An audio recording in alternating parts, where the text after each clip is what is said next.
유진 선생님의 역사 비법으로 역사 개념 바로잡기. 학습 시간은 줄이고 성과는 높입니다. 망포동 최대 규모 종합학원 더에듀 프리미엄의 역사 단독 전임 강사 유진 선생님을 소개합니다. 학부모님들 고민 많으시죠? 걱정은 노, 역사는 유진. 어려운 내신 이젠 놓치지 마세요. 망포동 한국사는, 망포동 세계사는, 저국어 역사 논술 유진. 자, 오늘 한국사 3차 시수업 같이 한번 진행을 해보도록 하겠습니다. 우리가 지난 시간에 배웠었던 내용들 조금 간략하게만 정리를 하고 그리고 나서 수업을 진행하도록 할게요. 오늘 수업이 이제 첫 수업인 친구들도 있단 말이지. 그렇기 때문에 이제 지난번에 뭘 배웠는지 강력한 맥락으로 설명을 드릴게요. 우리는 지난 시간 고구려, 백제, 신라의 건국과 어떻게 발전하게 되었었는지 그 과정과 그리고 이제 나라의 기틀을 마련하고 누가 전성기를 이끌었었는지까지를 같이 배웠었단 말이야.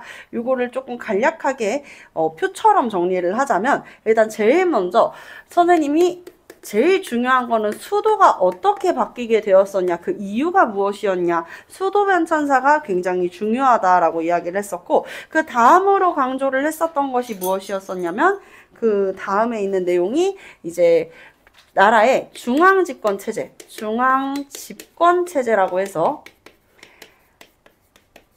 왕의 힘이 강해지는 것을 우리가 중앙집권이라고 이야기를 해. 가운데에 힘이 몰린다라는 것은 당연히 왕의 힘이 세진다라는 것을 의미하겠지. 그럼 반대로 왕의 힘이 약해지고 주변에 있는 귀족들의 힘이 세지는 걸 뭐라 그럴까? 지방분권이라고 합니다. 지방분권 아시겠죠?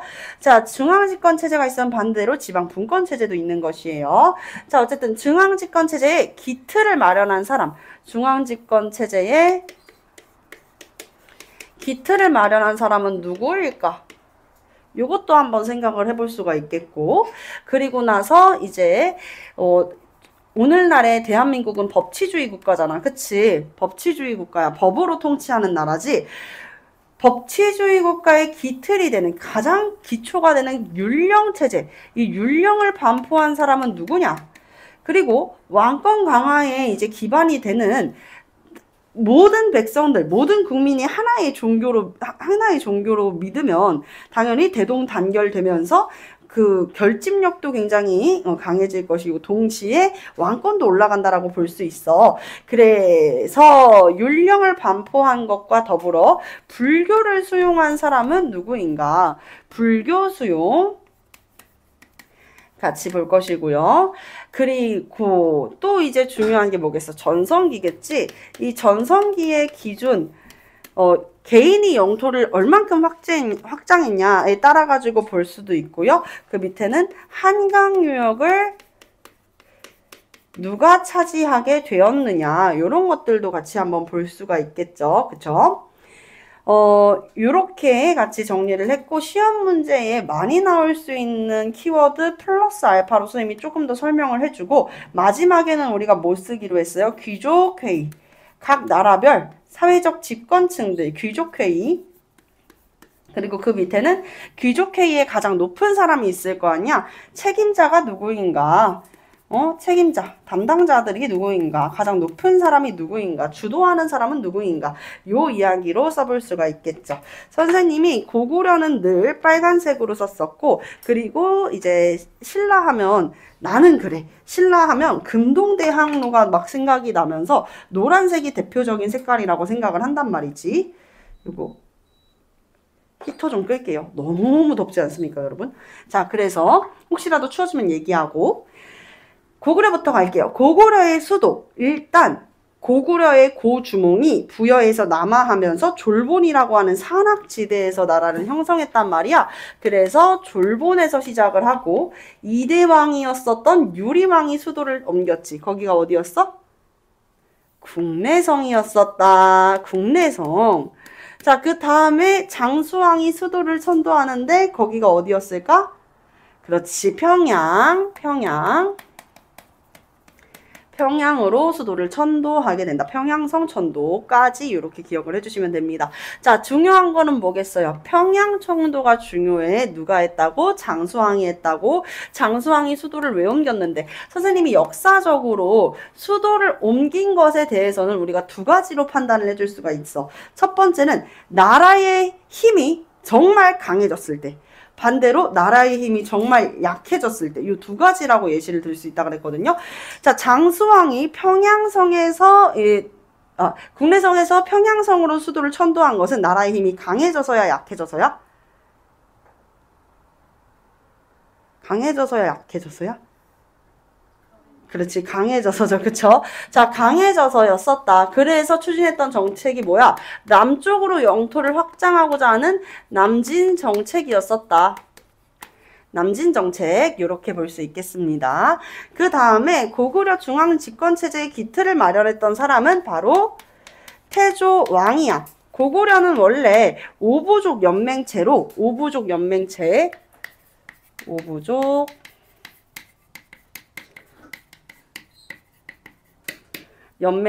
계루부, 순노부, 관노부, 전노부, 전호부, 요들이 이제 소노부, 순노부, 이들이 돌아가면서 왕위를 차지했었단 말이야. 돌아가면서. 그러다가 계루부 고씨끼리만 왕위를 세습할 수 있는 체제로 만든 게 바로 태조왕. 왕위는 형제 상속이었었다 라는 거. 왕위, 형제 상속. 중앙 집권체제 기틀을 마련했었던 왕들 다 왕이 형제 상속이에요. 자, 그리고 고구려의 율령을 반포했었던 사람은 누구였어? 이 광개토 대왕의 큰아버지가 되는 소스림 왕이었었다. 소스림 왕. 불교 수용도 누구? 우리나라 역사상 최초의 불교 수용. 바로 소스림 왕. 아시겠죠? 자, 그 다음에 나라의 전성기를 이끈 사람. 우리 개인이 영토를 크게 확장한 것에 대해 가지고는 노래로도 알 수 있다 그랬잖아. 만주벌판 달려라, 광개토대왕, 이렇게 알고 있잖아. 그치? 그러니까 광개토대왕이 북쪽 만주일 때부터 한강 이북 영토까지 백제를 공격했어. 아신왕 때. 그래서 광개토대왕이 크게 영토를 확장했다라는 것을 알 수가 있고, 더불어 가지고 한강유역은 그럼 누가 지배를 했냐? 한강유역을 완전히 장악했던 사람은 바로 그의 아들이었었던, 남진 정책을 펼쳤었던 장수왕이 되겠다라는 이야기.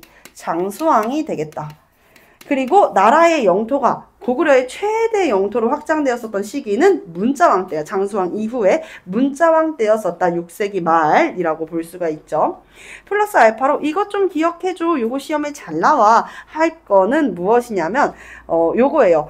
광개토 대왕이 신라를 구제해 주었던 거. 신라 구제. 당시 이제 신라의 뇌물마립간이 고구려에 구제를 요청하죠. 왜? 왜랑 낙락이 계속 침입을 해가지고 신라라는 나라의 국력이 쇠퇴하려고 그런단 말이야. 그렇기 때문에 근데 왜랑 백제는 친한데 누구한테 도움을 요청해야 했어? 고구려한테 도움을 요청해야 될 거 아니야. 그래서 고구려의 이제 뇌물마립간이 제가 고구려의 노객이 되겠습니다. 노객. 이 되겠습니다라고 얘기하면서 도움을 요청을 해서 이것을 이제 오케이 도와줄게 하면서 고구려가 신라를 구제했어. 두 가지의 근거로 남아있다고 했었죠. 첫 번째는요. 광개토대왕 릉비, 무덤 릉자에다가 비석 비자야. 광개토대왕의 무덤에다가 아마도 본인이 직접 세운 게 아니고 그의 아들이 세웠을 것으로 전해지고 있어요. 광개토 대왕의 무덤에다가 비석을 세움으로써 동쪽의 오랑캐, 신라를 동이로 표현했어. 동쪽의 오랑캐라 그래서 동이를 구제해 주었다. 망할 뻔한 나라를 구제해 줬다. 이런 표현으로 남아 있고요. 그리고 이제 두 번째로 또 알 수 있는 것은 호우명 그릇이에요. 호우명 그릇.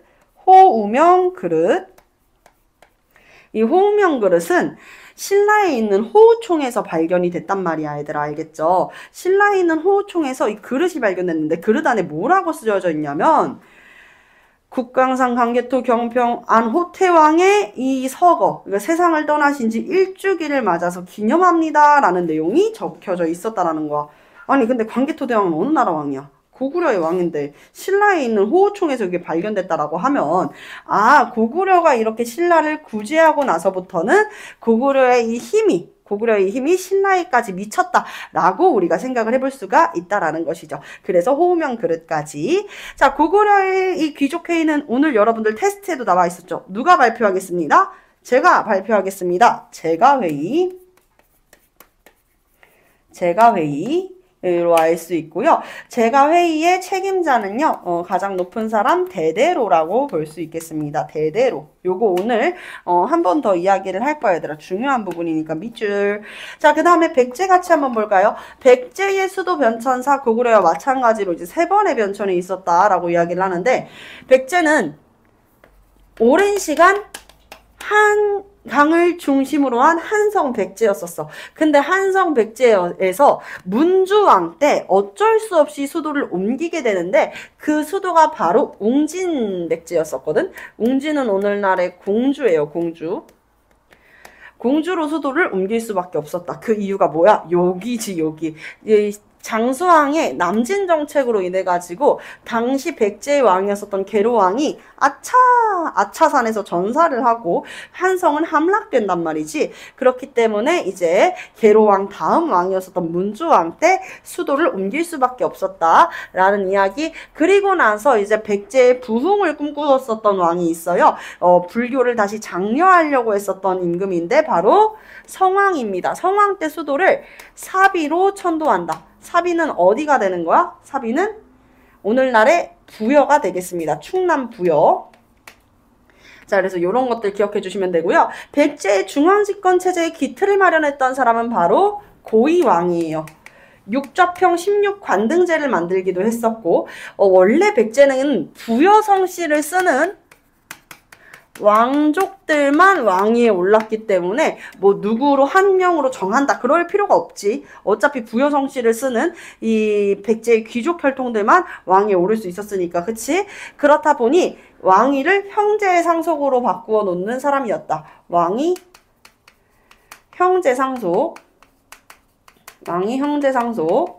그리고 당시 백제는 마한의 작은 소국이었었단 말이야. 그래서 마한뿐만 아니라 마한, 진남, 변한 이 3한의 지도자의 역할을 했었던, 이 3한을 주도했었던 마한의 목지국을 병합한 사람은 바로 고이왕이었었어. 뿐만 아니라 육좌평 16관등제라고 하는 관등제도 정비를 하고, 그리고 이 관등에 맞게 옷색깔을 정하는 자색, 비색, 청색으로 옷색까지 정하는 관복제까지 정비한 사람이 바로 고이왕. 알겠죠? 율령반포도 두고 고이왕이 되겠습니다. 고이왕. 자, 그 다음에 불교 수용은요. 불교 수용은 누구냐? 백제의 전성기는 4세기경에 바로 이 근초고 왕이었잖아, 얘들아. 근초고 왕 때 이 중국 요동 그리고 요령지방이랑 그리고 저기 산둥반도랑도 교역을 했었고, 일본 규슈까지 진출을 한단 말이야. 규슈지방까지 진출을 했어. 그러면서 근초고왕 때부터 중국 동쪽의 진나라라 그래서 동진 있죠. 그 동진이랑 이제 교류를 했었단 말이야. 동진과 교류를 하면서 이때 근초고왕 다음 왕이 동진으로부터 불교를 수용하게 되는 거야. 그게 바로 쌤이 이야기했죠. 너네 다음 주면은 이 왕 이름 절대 기억 못할 거다 라고 이야기했지. 침류왕이야. 침류왕. 아시겠죠? 자, 그리고 한강유역을 장악했다. 한강유역을 완전 장악했었던 것은 근초고왕 전에 고이왕이었었어. 고이왕. 한강유역 완전 장악, 그리고 마한 세력을 다 병합하는 게 근초고 왕이었었다. 황해도를 두고 고구려랑 이렇게 대립하기도 했었죠. 자, 플러스 알파로 요거 좀 알아주면 좋겠다 하는 것은 무엇이냐? 여러분들 내가 백제할 때 조금 시간이 걸렸었잖아. 고구려가 한 60분 정도의 분량이 나왔고, 그리고 백제가 40분에서 45분 정도가 걸렸었는데, 원래 이제 백제는 40분 안으로 끝나, 30분으로 끊는데, 계속 이제 시험 문제 나오는 게 백제가 조금 많다 보니까 설명을 하다 보니까 길어졌어. 이 왕이 좀 잘 나온다라고 이야기했어요. 여러분들 잠원중학교, 망포중학교 시험 문제에서도 항상 이 왕이 나왔었고, 그리고 특히나 여러분들 고등학교에 무엇이냐? 수능 문제에서 이 왕이 빠짐없이 나옵니다. 바로 무령왕이야.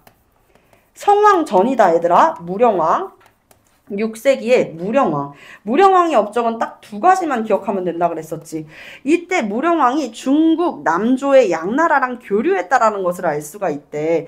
중국 남조 양나라랑 교류했다라는 것을 어떤 근거로 알 수 있냐? 무령왕의 무덤. 무령왕릉. 무령왕릉을 통해 가지고 알 수 있다라는 거야. 무령왕릉은 벽돌무덤 양식으로 만들어져 있었다 라고 이야기를 해볼 수가 있겠습니다. 우리나라는요 돌이 너무 많아요. 바위가 많기 때문에 뭐가 필요하지 않아요? 벽돌은 필요하지 않습니다. 뭐하러 돌을 굽냐? 뭐하러 돌을 구워? 우리는 그냥 돌 잘라내면 되는데 였는데 중국은 뭐가 많지? 모래가 많아. 중국은 모래가 많기 때문에 모래랑 여러 가지 갖가지를 넣어가지고 구워내는 거야. 그렇기 때문에 중국에서는 벽돌 양식의 건축물들이 많았어. 우리가 그의 영향을 받았다라는 게 무령왕릉에 나타나 있다라는 거지. 자, 두 번째는 무엇이냐? 요거 시험 문제 잘 나온다고. 22담로의 왕족 파견. 요거 진짜 시험 문제에 잘 나온다. 그래서 무령왕의 무덤 한번 딱 보여주면서 이 벽돌무덤 양식의 왕의 업적으로 옳은 것을 고르시오. 무조건 22당로 왕족 파견. 그래서 지방에 대한 통제력을 강화했다라는 내용으로 여러분들이 이해를 해주시면 되겠죠? 자, 그 다음에 귀족회의 보겠습니다. 백제의 귀족회의는 무엇이었었다? 정사암회의라고 해가지고 진짜 절벽 같은 곳, 저 산 위에 절벽 같은 곳에서 귀족회의가 이루어졌었는데 이 정사암 회의의 대표는 누구시냐? 이제 고이왕 때 이제 관등제 정비했었다 그랬었잖아. 육좌평 16관등제라고 해서, 그치? 이 관등제 정비했다 그랬지. 육좌평에서도 가장 높은 사람 상좌평이야. 상좌평. 자, 요렇게 정리를 해보겠습니다. 자, 마지막입니다. 신라. 우리가 신라가 제일 빨리 끝났어. 신라 선생님이 10분이면 끝나 라고 이야기를 했었지. 그치 재원아? 10분 만에 끝났지. 10분 만에 끝났지. 10분 만에 끝났거든요. 진짜 대단하지. 그래서 신라는 이렇게 4명의 왕만 기억하면 돼 라고 해가지고 뇌물마립간, 그리고 지증왕, 법흥왕, 진흥왕 해서 지법진, 요 3왕. 일단은 여러분들 뇌물마립간 때는 이제 4세기 무렵이었었단 말이야. 4세기. 요 4세기 때 이제 활동을 했었던 인물이 뇌물마립간, 중앙집권체제의 기틀을 마련했던 사람이야. 근데 이름 왜 그래요? 마립간이 뭡니까? 마립간은 얘들아 왕호야. 왕을 부르는 칭호인 거지. 원래 이 신라에서 왕호가 쫄쫄쫄 있었다 그랬잖아. 이 신라라는 나라는 박혁거세와 그리고 김할지, 석탈해가 김씨가 돌아가면서 왕위를 이렇게 차지했었던 체제였었는데, 그래서 박혁거세를 뜻하는 거서관과, 거서관은 이제 귀인이라는 뜻을 가지고 있어. 그리고 그 다음에는 이제 차차웅이라 그래가지고 차차웅 이라고 해가지고 요것도 이제 왕호야. 거서관 이후에 사용했었던 왕호인데 제사장의 의미를 가지고 있고, 자, 그리고 그 다음에는 차차웅 다음에는 이사금이라 그래서 여기에서 이빨이 제일 많이 난 사람 누구? 라고 얘기하면은 난 자신 있게 나. 왜? 여러분들보다 나이가 훨씬 많잖아, 내가. 그치? 그렇기 때문에, 선생님은 사랑니 4개가, 영구치 뒤에도 하나 더 나고, 이제 사랑니 4개까지 다 났다. 내가 이빨이 제일 많이 났다. 치아, 이빨이란 표현 안 쓰죠? 치아가 제일 많이 났다. 근데 선생님, 치아가 많이 난 게 자랑입니까? 그만큼 나이가 많다라는 건 뭐야? 경험이 많다라는 거지. 경험이 많다라는 거 이꼴 지혜가 많다. 그래서 이사금은 연장자를 의미해. 연장자. 원래 이사금이라는 칭호를 쓰다가 이 뇌물왕 시기부터는, 뇌물마립간부터는 마립간이라는 칭호를 썼대. 마립간은요 우두머리를 뜻해요. 우두머리. 그리고 나서 6세기에서 나라의 이제 체제를 다시 이제 갖추게 되는 인물이 바로 지증왕이거든요. 지증왕 13년 섬나라 우산국. 그 지증왕 때 이제 지증왕이라고 쓰면 어떡해. 왕호를 쓰게 된다. 중국식 왕호를 쓰게 된다라는 거 이렇게 기억을 해주시면 되겠습니다. 자, 그래서 이제 나라의 중앙집권 체제를 마련했던 사람, 뇌물마립간도 마찬가지로 김씨만 이제 왕위를 세습할 수 있게, 김씨 왕이 독점 체제로 바꾸고요. 그리고 나서 왕이 형제 상속. 왕이 형제 상속 하고, 그리고 나서 이제 여러분들 요것도 하나 더, 이거 심화야. 완전 심화. 고등학교 가면은 고등학교 내신과 수능에서 나오는 심화 버전인데, 왕이 형제 상속에서 부자 상속으로 바꾸는 사람. 부자 상속으로 바꾸는 사람은 태조왕 다음에 1, 2세기의 왕. 197년까지 집권했었던 고국천왕. 고국천왕. 그리고 고이왕 다음에 왕이 형제 상속에서 부자 상속. 왕이 부자 상속으로 바꾼 사람은 바로 4세기의 전성기를 이끈, 딴 생각했지. 그치, 민구야? 근초고왕이에요. 근초고왕. 자, 뇌물마리가는 그렇게 중요하지는 않아. 왜냐면 안 배우거든. 그렇긴 하지만 여러분들 기왕 적는 거 딱딱 맞춰가지고 적으면 좋잖아요. 뇌물마리간 이후에 왕이 부자상속으로 바꾸는 인물은요, 눌지마리간입니다. 눌지마리간. 여러분들 그 비유왕이랑 함께 나제동맹을 체결했었던 눌지마리간까지 기억을 해주시면 되겠습니다. 자, 그리고 신라의 수도 변천은요, 이거 뭐 굳이 써야 되나? 천년의 역사 동안 이 단일국가, 신라라는 나라는 천년의 역사 동안 수도가 바뀌지가 않습니다. 계속 어디야? 경주, 금성, 금성 경주입니다. 아시겠죠? 금성 경주입니다. 자, 그 다음에 율령을 반포했었던 사람, 율령 누굴까? 법을 흥하게 하는 사람 바로 지증왕이 되겠습니다. 지증왕이래. 죄송합니다. 법을 흥하게 하는 사람 법흥왕이 되겠습니다. 법흥왕. 아까 노래를 불렀더니 머릿속에 지증왕 생각밖에 지금 안 나. 잊어야 돼, 잊어야 돼. 자, 법을 흥하게 하는 왕, 율령반포 법흥왕. 불교를 수용했던 사람도 마찬가지로 법흥왕이었었는데요. 법흥왕이 불교를 수용하는 데 있어가지고 누구의 순교가 있었어? 누가 순교했어? 순교자의 이름이 누구였습니까? 2차 돌? 돈. 네, 2차 돈이에요. 2차 돈. 네, 이제 순교가 있었다라는 거. 2차 돈의 순교로 이 신라라는 나라에서도 이제 법흥왕 시기 때 불교를 본격적으로 받아들이게 되는 것입니다. 자, 그 다음에는요, 전성기를 이끈 사람, 진짜 나라를 흥하게 하는 사람 누구야? 진흥왕.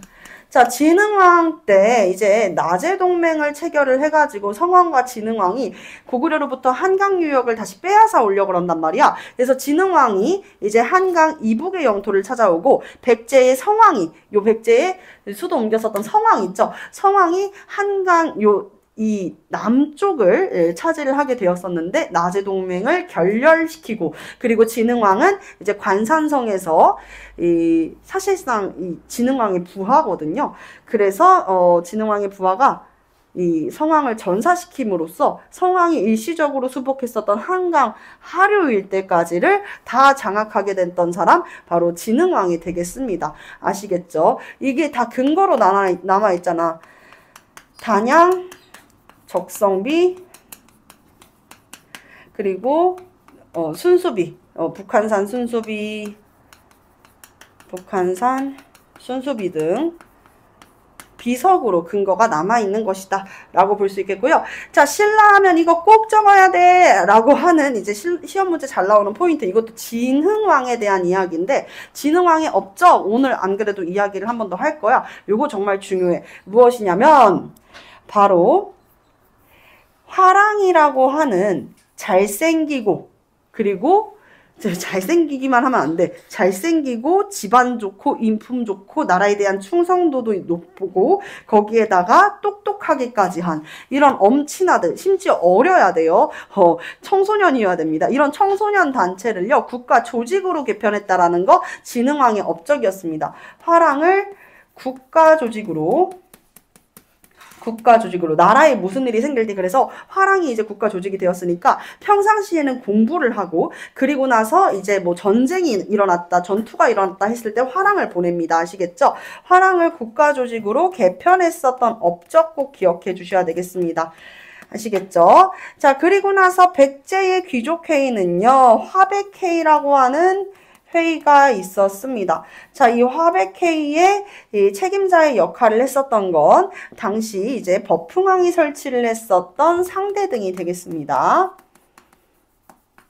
여기까지가 이제 지난 시간에 배웠었던 이야기. 딱 시간 보니까 우리 화목반 친구들 이제 시험 끝난 시간이랑 동일하거든요. 내가 봤을 때 오늘 수업 진도가 화목반과 얼추 맞을 것 같아요. 여러분들은 이렇게 한번 싹 정리를 해드렸으니 화목반 친구들이 정리하지 못했었던 내용까지 머릿속에 딱 기억이 되셨으니까 다음 주에는 우리가 오지선답 문제로 테스트를 진행을 할 거란 말이죠. 알겠죠? 그래서 오지선답 문제에서 꼭 통과를 할 수 있도록 합시다. 이렇게 정리해 드렸습니다. 자, 그리고 나서 선생님 그리고 어떻게 된 건가요? 지금 전성기 순서로만 봤을 때 전성기가 제일 빨리 온 나라 어디야? 4세기 근초고왕이지. 그 다음은 언제야? 5세기 광개토대왕, 그리고 5세기에서 장수왕, 6세기 말에는 진흥왕까지. 순서로 치면은 백제, 고구려, 신라잖아요. 멸망하는 순서도 동일합니다. 백제가 제일 먼저 660년, 그리고 고구려가 668년, 그 다음에 신라가 676년이 됩니다. 아, 신라는 멸망하는 게 아니야. 삼국을 통일하는 게 676년이 됩니다. 아시겠죠? 자, 그래서 전성기의 이 순서랑 그리고 멸망의 순서가 동일하구나. 이렇게 알아두시면 되고요. 자, 그럼 지금부터는 고구려랑 백제에 어떻게 멸망하게 됐는지 그 과정을 같이 한번 알아볼 거예요. 일단 중국사를 안 할 수가 없어. 선생님이 한국사라 그래가지고 한국만 배우면 얼마나 좋겠냐라고 이야기를 했지만 우리나라 이 국제정세도 우리나라의 이 정세도 다른 나라의 국제정세와 맞물려 있단 말이야. 중국 지난 시간에 1세기, 2세기 때는 이제 후한이라 그래가지고 한 나라의 후에 유수의 후한이라는 나라가 있었고 1, 2세기에는 후한이라는 나라가 있었는데 후한 안에서 농민 봉기가 일어나는 거야. 그 농민 봉기가 바로 노란 두건을 쓴 도적대들 밀란이 일어났다 해서 황건적의 난이거든요. 황건적의 난이 일어나면서 후한은 망하고 세 개의 나라로 이렇게 쪼개졌던 시기가 있어. 그게 이제 중국의 삼국시대야. 우리나라에 고구려, 백제, 신라 시대가 있었다면 중국에도 삼국시대가 있었어. 그 삼국시대가 바로 위나라, 총나라, 오나라야. 이 중에서 가장 치고 갔었던 나라가 어디라 그랬었지? 가장 이제 압도적으로 이렇게 치고 나갔었던 나라. 바로? 세연아? 위나라. 네, 위나라가 이제 가장 치고 나갔습니다. 와, 확실히 똑똑하죠, 그죠? 고등학생 친구는. 자, 그리고 이 삼국시대를 위나라가 통일할 것 같았는데 다른 나라가 통일을 했어. 바로 사마시네 집안이었지. 진나라야. 근데 이렇게 진나라라고 하면 여러분들이 알고 있는 진시황의 진나라랑 헷갈리잖아. 그치? 진시황의 진나라랑 헷갈려서 우리가 서진이라고 부를 거야. 자, 그래서 요 시기를 위진시대라고 이야기를 할 수가 있어요. 위진시대인데 여기에서 따그닥 서진으로 5쪽의 유목민족들, 북방의 유목민족들이 침입을 하게 되는데 대표적으로 선비족, 선비족, 그리고 흉노족, 선비, 흉노, 갈족, 강족, 저족 이렇게 5쪽들이 침입을 하게 된단 말이죠. 자, 그래서 그 시기를 우리가 5호 16국이라 그래. 5쪽의 북방민족이 쳐들어와서 16개의 나라로 쪼개어졌던 시기, 혼란 시기죠. 그죠? 자, 이 5호 16국으로 쪼개어지게 된 다음에 결국에는 이제 진나라에 있었던 한족들이 남조를 형성하고 살았었고 그리고 북조에는 북방민족들이 있었다. 북조 이렇게 있었어. 북조에서 가장 치고 나갔었던 나라 누가 국서를 보냈던? 이 계로왕 백제의 한성이 몰락됐을 때 한성 몰락 직전에 와 장수왕이 남진 정책을 펼치려고 한다. 큰일 났다. 빨리 다른 나라한테 도움을 요청해야 돼. 어쨌든 신라는 지금 아닌 것 같고 힘이 돼줄 만한 강한 나라가 없을까 했는데 그 나라가 어디였을까? 칠판 보자. 자, 어디였을까? 바로 북위라는 나라였어. 북조에 북위가 북쪽에 있는 여러 나라들 중에서도 가장 중심이 됐던 선비족의 나라였어. 효문제가 세웠던 나라. 자, 그래서 이 북위라는 나라의 국서를 보내서 도움을 요청했단 말이지. 어떻게 됐을까요? 거절당합니다. 거절당하게 됐었다. 그래서 결국에는 이제 장수왕을 비롯한 고구려가 침입을 하게 되면서 한성이 함락하고 계로왕이 전사했다라는 이야기를 드렸었죠. 자, 어쨌든 북이라는 나라가 있고 남조는요, 한족의 나라야. 지금 오늘날의 중국인의 대부분이 한족이잖아, 얘들아. 그치? 한족 대부분이 침입을 하게 되는데, 한족 침입한 게 아니라 한족 대부분이 남조를 이제 형성해가지고 창장강 이남 지역에서 살아가게 되는데요. 남조에서 송나라, 제나라, 양나라, 선생님 그 양나라요? 맞아. 자, 송나라, 제나라, 양나라가 여러 번이나 왕조가 바뀔 정도로 남조는 혼란했었다. 이렇게 볼 수가 있겠죠. 이 혼란기를 끝내는 사람이 있었으니 5호 16국의 혼란기를 끝내는 남북조의 혼란, 그래서 우리가 이 시기를 위진 남북조라고 부르잖아. 이 시기를 다 통틀어서 위진 남북조라고 하는데, 이 위진 남북조를 끝내는 사람이 있었으니 그 사람이 바로 이제 나중에는 북이가 두 개로 갈라져. 북제랑 북주와 북제로 나뉘어지는데, 효문제 이후에는 이제 북이를 강하게 주도할 수 있는 인재가 없어요. 그래서 북주와 북제로 나눠졌을 때 북주에 바로 양견이라는 사람이었습니다. 양견. 아시겠죠? 자, 그래서 양견이라는 사람이 위진남북조를 수나라로 통일한다. 수나라로 통일을 하게 된다. 근데 수나라 왕조는 얘들아 3대에 걸치지밖에 못해요. 왕이 3명밖에 없었어. 일찍 멸망을 해. 수나라 뭐야, 별거 아니네. 근데 있잖아, 수나라가 있었기 때문에 그 다음 나라가 번영할 수 있었다? 바로 당나라야. 수나라 다음이 당나라다. 아시겠죠? 수나라 다음이 당나라.